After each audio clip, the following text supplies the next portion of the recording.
Coucou et bienvenue à toi sur le podcast de Successful Anonymous. Je suis Déborah, je te parle d'entrepreneuriat et de réseaux sociaux, mais pas que, puisque aujourd'hui je vais te parler de motivation, de rêve et d'objectifs. Haha, tout un programme. Format capsule, donc aujourd'hui, pour rendre des problématiques aussi petites que tu peux les transporter absolument partout. Je te souhaite une très bonne écoute.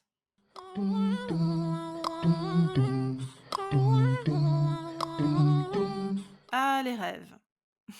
Est-ce que toi aussi tu fais partie de ces personnes qui rêvent tout le temps?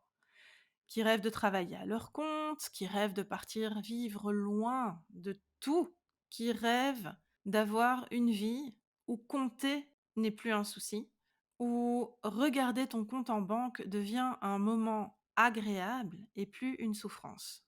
Bref, est-ce que tu es quelqu'un qui a plein de rêves et qui rêve tout le temps? Tu rêves beaucoup, tout le temps. Il n'y a pas d'heure, il n'y a pas d'endroit, tu rêves. Si c'est ton cas, j'ai une question. Pourquoi est-ce que le statut de ces rêves ne change pas en statut d'objectif? Pourquoi depuis tout ce temps, ça ne s'est pas produit? Si seulement tu savais à quel point il est simple de passer de l'un à l'autre, tu te demanderais, mais pourquoi j'ai mis autant de temps avant de réaliser ça? En discutant il y a quelques années avec une entrepreneure dont je suis assez proche, elle m'a dit une chose qui m'a laissé la bouche ouverte et pleine de dents et pensive pendant de longues journées et nuits aussi, et je n'exagère pas quand je te dis ça. Elle m'a dit, tu sais, je rêvais d'avoir des chevaux.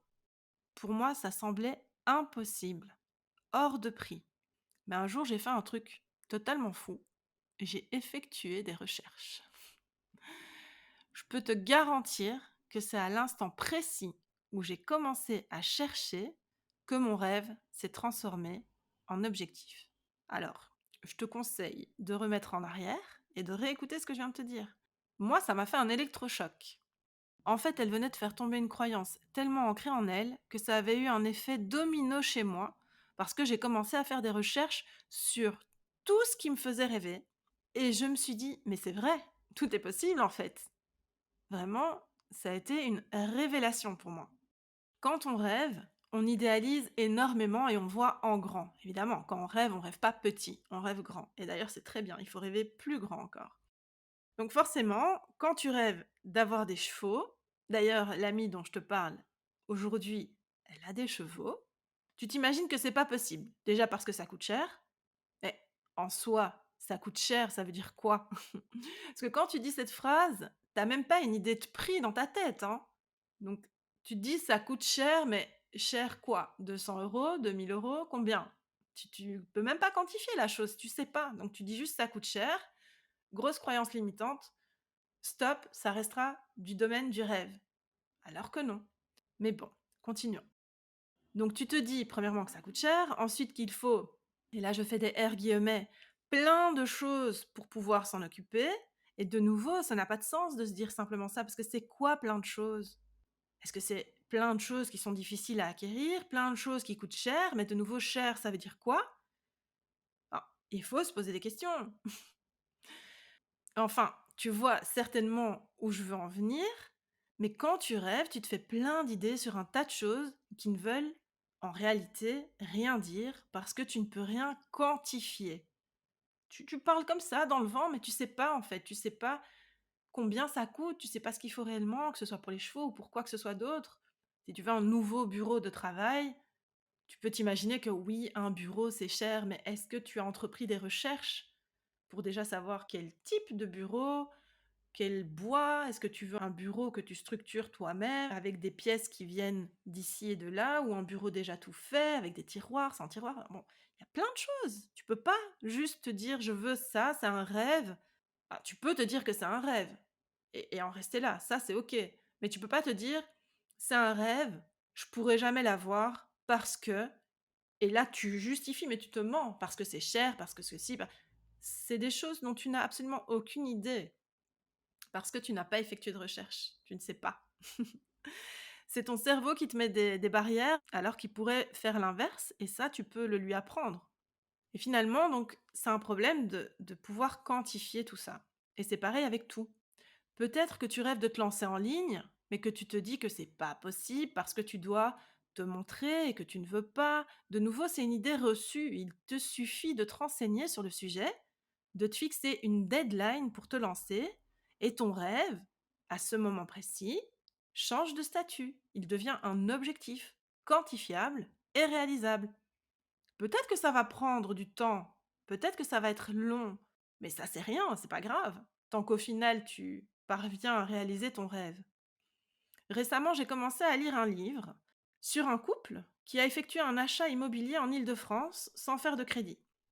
T'en as peut-être déjà entendu parler de ce livre. Ça te dit peut-être quelque chose. Moi, je suis choquée parce que dans mon esprit, c'est impossible, je dis impossible, de devenir propriétaire en Europe pour une personne issue d'un milieu modeste et sans revenu, foufou. Eh ben si, en fait, c'est totalement réalisable et depuis que j'ai lu quelques chapitres, j'ai commencé à regarder autour de moi, par simple curiosité, si c'était possible, à l'instant T, là où je me trouve et surprise, il y a des prix très abordables partout, même en Europe. Proche des grandes villes, il y a des maisons. Enfin, je veux dire, tu peux devenir propriétaire d'une maison avec 3 ou 4 chambres à coucher pour 50 000 – 60 000 euros. C'est clair que c'est une grosse somme, mais dans ma tête, enfin, ça a fait un électrochoc parce que pour moi, une maison, c'est pas possible en dessous de 100 000 euros. Et 100 000 euros et 50 000 euros, il y a une grosse différence. Pour moi, 50 000 euros, c'est quelque chose que je peux raisonnablement me dire qui est atteignable. 100 000, ça devient plus compliqué. Et encore, ça c'est aussi une croyance limitante parce que quand je lis ce livre, quand j'avance dans ce livre, eux, ils ont pu acheter une maison, pas une maison, un appartement pour au-delà de 100 000 euros. Enfin, si je te parle de cet exemple, c'est parce que, à mes yeux, c'est un sujet important. Avoir une maison et mettre ma famille à l'abri, c'est depuis très très longtemps mon pourquoi fort, mon moteur premier. Mon rêve, c'est de le concrétiser au Maroc, mais personne n'est contre un placement immobilier rentable et accessible, n'est-ce pas? Donc moi, je m'intéresse à tout et voilà, ça reste hyper intéressant de savoir, même si c'est pour conseiller ton entourage proche, même si toi-même tu es pas directement intéressé par ça. J'ai déjà entendu plein de gens dire: «J'achèterais bien, mais bon, voilà, j'ai pas envie de faire de crédit, c'est pas possible sans crédit» et cetera et cetera et cetera. Mais renseignez-vous, commencez à effectuer des recherches et vous allez voir que c'est entièrement possible. Alors bref, je suis en train de m'éloigner totalement. Je te disais, tout est possible à partir du moment où tu décides que ce rêve mérite d'être réalisé et que tu commences à effectuer des recherches pour finalement te fixer une deadline et tout mettre en place pour y arriver. Je me rappelle que depuis toute jeune, j'ai toujours su, ou cru en tout cas, que j'étais destinée à faire quelque chose de grandiose. Je sais pas, c'est un sentiment que j'avais. En avançant dans le temps, j'ai testé pas mal de choses, mais j'étais pas en accord avec, ce qui se présentait à moi. Je me disais: «Je rêve d'impacter les gens, mais en même temps, c'est comme si à cause de mes choix de vie, qu'ils soient spirituels ou familiaux par exemple, quelque chose ne collait pas». Il y avait un truc qui allait pas, la combinaison n'était pas OK. Comme s'il fallait tout le temps que je choisisse entre 2 choses dont finalement je ne veux me séparer ni de l'une ni de l'autre. Choisir, c'est très difficile. Finalement, j'étais totalement obsédée par cette quête de plus, cette recherche d'une autre vie que celle du salariat, et c'est en démarrant mes recherches que j'ai transformé mon rêve en objectif. J'ai fait taire mes a priori et j'ai cherché. En cherchant, j'ai évidemment trouvé. J'ai trouvé des exemples d'entrepreneurs qui impactaient le monde sans pour autant se montrer. Bingo! À ce moment-là, je commençais à trouver ma voie et aujourd'hui, je vis pleinement mon rêve.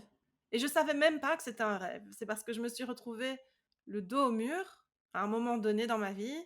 Il a fallu que je fasse le choix entre retourner dans le salariat, reprendre des recherches pour trouver un emploi, et cetera, ou autre chose. Et ce fameux autre chose, je me disais: «C'est pas possible, on peut pas». Croyance limitante, bonjour, on peut pas vivre en travaillant de chez soi. Déjà, on travaille pas de chez soi. Voilà, premièrement, pour commencer, on ne travaille pas de chez soi. Ensuite, même si on travaille de chez soi, on ne peut pas gagner suffisamment pour pouvoir en vivre et etc.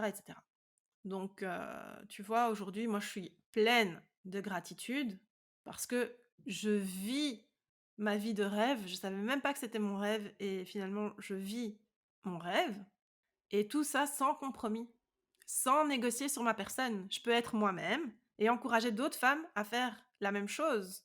C'est vraiment quelque chose qui n'a pas de prix, ça. Quand on me dit: «Déborah, ce que tu as dit, ce que j'ai écouté, ce que j'ai lu, cette formation, cet article de blog, peu importe, cette intervention que tu as faite chez tel ou tel, ça m'a décidé à franchir un cap, ça m'a décidé à faire ceci, ça m'a motivé, ça m'a reboosté».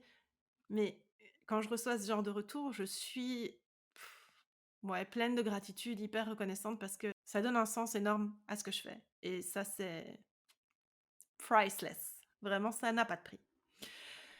Donc, mon conseil, si tu veux donner vie à tes rêves, c'est de commencer par effectuer de vraies recherches sur le sujet et ensuite, tu y vas quoi. Tu y vas, tu fais un plan, tu te donnes les moyens de réussir et tu fonces. C'est tout pour moi. J'espère que tu vas pouvoir mettre en place 2-3 clés, quelques pistes que je t'ai données dans cet épisode et que tu vas pouvoir transformer tes rêves en objectifs. Je te dis à tout vite et prends soin de toi.